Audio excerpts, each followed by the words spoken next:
Vermi compost ਦਾ ਜਿਹੜਾ ਤੁਹਾਡਾ ਤਜਰਬਾ ਹੈ ਕਿਵੇਂ ਦਾ ਰਿਹਾ? ਕੀ ਸਮਝਦੇ ਹੋ ਕਿ ਠੀਕ ਹੈਗਾ? ਮੈਂ ਪਿਛਲੇ ਸਾਲ ਵੀ ਕੀਤਾ ਸੀ 1 ਵਿਗੇ ਤੇ 4 ਕਨਾਲ ਤੇ, ਉਹ ਵੀ ਕੁਝ ਸਹੀ ਸੀ, ਇਸ ਕਰਕੇ ਮੈਂ ਇਸ ਸਾਲ ਫਿਰ ਕਿੱਲੇ ਤੇ ਕਰ ਲਿਆ।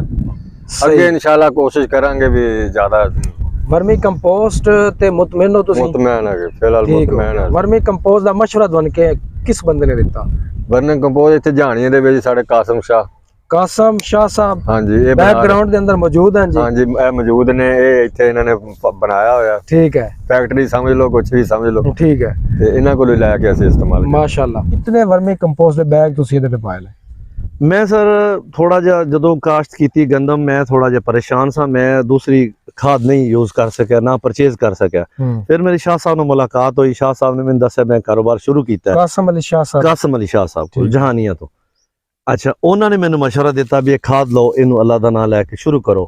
मैं ले आंदी, मैं चूंकि लेट हो गया सा, मेरी काश्त हैगी 5 नवंबर दी, 5 नवंबर दी काश्त, और 15 नवंबर मेरी 15 जनवरी ਨੂੰ मेरी शाह साहब ने मुलाकात हुई। ठीक है, 15 जनवरी ਤੋਂ ਉਸੇ ਦਿਨ ਹੀ ਮੈਨੂੰ ਖਾਦ ਮਿਲ ਗਈ। ਮੈਂ ਖਾਦ 10 ਬੈਗ ਫੀ ਏਕੜ ਦੇ ਰੇਸ਼ੋ ਨਾਲ ਇਸਤੇਮਾਲ ਕੀਤੀ। ਅੱਲਾ ਦਾ ਸ਼ੁਕਰ ਹੈ, ਮੈਂ ਇਸ ਟਾਈਮ ਮੁਕੰਮਲ ਸੈਟੀਸਫਾਈਡ ਹਾਂ ਕਿ ਮੇਰੀ ਕੈਮੀਕਲ ਤੋਂ ਉਹ ਜਾਨ ਛੁੱਟੀ ਹੈ, ਔਰ ਉਹਨਾਂ ਤੋਂ ਬਗੈਰ ਮੇਰੀ ਉਸੇ ਤਰ੍ਹਾਂ ਹੀ अगर मैं किसी बाहर फार्मर ਨੂੰ दिखावा तो ये नहीं कह सकता कि डीएपी पई है कि नहीं। सही, ना डीएपी ना नाइट्रो ना कुछ दिस दैट कुछ भी नहीं है। मतलब जितना बाकी फसलां लोग डीएपी वगैरह पाई है, हां जी, ਤੁਹਾਡੇ ਸਾਹਮਣੇ सारी ਦੇ बराबर खड़ी है, ਉਹਨਾਂ ਤੋਂ अच्छी खड़ी है या ਉਹਨਾਂ ਤੋਂ कमजोर? ਉਹਨਾਂ ਤੋਂ ਮੇਰੀ ਨਜ਼ਰ ਵਿੱਚ ਅੱਛੀ ਖੜੀ ਹੈ। अच्छा, माशाल्लाह, मेरी नजर ਵਿੱਚ ਅੱਛੀ ਹੈ, ਤੁਹਾਡੇ ਸਾਹਮਣੇ ਨਜ਼ਰ ਆ ਰਹੀ ਹੈ। ਇਹਦੇ ਚ ਕੋਈ 2 ਨੰਬਰ ਹੀ ਤਾਂ ਹੈ ਨਹੀਂ, ਕੋਈ 2 ਰਾਏ ਵੀ ਨਹੀਂ ਹੈ।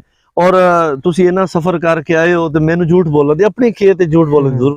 अस्सलाम वालेकुम सज्जनों, वर्मी कंपोस्ट सारियां खादां दा मुतबादिल। मतलब ये वे कि तुसी अगर अपनी फसल दे विच डीएपी पांदे हो, यूरिया पांदे हो, पोटाश पांदे हो, नाइट्रोफास पांदे हो, किसी भी खाद की ज़रूरत नहीं है अगर तुसी वर्मी कंपोस्ट यूज़ करते हो। और दूसरी गल, पहली गल कि सारियां खादां दा मुतबादिल वर्मी कंपोस्ट, दूसरी गल कि वर्मी कंपोस्ट अगर तुसी यूज़ करते हो तो तुहानू एवरेज भी ज़्यादा मिलेगी। ऐसा वा किस तरह मुमकिन है? साडे नाल मेहमान मौजूद हैं, आओ सारी इन्फॉर्मेशन पूछ के तुहाडे नाल शेयर करते हैं। अस्सलाम वालेकुम। वालेकुम अस्सलाम सर, किया जी? अल्हम्दुलिल्लाह सर। अच्छा सर, तुसी ये फरमा रहे सो कि वर्मी कंपोस्ट अगर यूज़ किया जाए जी तो फिर किसी भी दूसरी खाद की ज़रूरत नहीं है जी? बिल्कुल। यह किस तरह मुमकिन है? वर्मी कंपोस्ट दे कुदरती खाद हैगी है, ਇਹਦੇ ਵਿੱਚ ਉਹ तमाम ਅਜਜ਼ਾ ਮੌਜੂਦ ਨੇ ਜਿਹੜੇ ਕਿ ਇੱਕ ਫਸਲ ਨੂੰ ਚਾਹੀਦੇ ਹੁੰਦੇ ਨੇ ਜ਼ਮੀਨ ਦੇ ਅੰਦਰੋਂ। अच्छा मोहतरम, मैं फरमाओ कि वर्मी कंपोस्ट जिहड़ी है, अगर एक फार्मर बाकी सारियां कैमिकल्स खादां छोड़ के वर्मी कंपोस्ट ही पांदा है तो कितने पैसों की वर्मी कंपोस्ट उन्होंने लैनी पवेगी और उसकी प्रोडक्शन कितनी ज़्यादा होगी और उन्होंने क्या क्या फ़ायदे हासिल होंगे? एक आम किसान जिन्नी कैमिकल फर्टिलाइज़र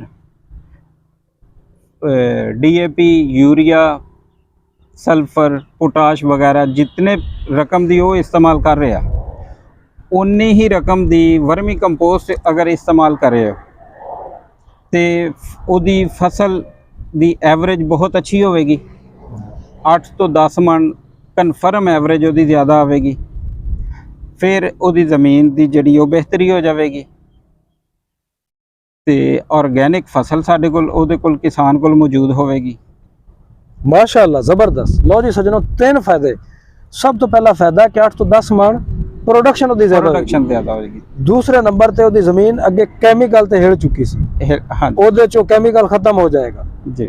तीसरे नंबर ते कि वो जड़ा है अपना ऑर्गेनिक प्रोडक्शन, मसलन अनाज है, गंदम जी सारी ऑर्गेनिक होगी, सारी ऑर्गेनिक गंदम की बड़ी डिमांड है।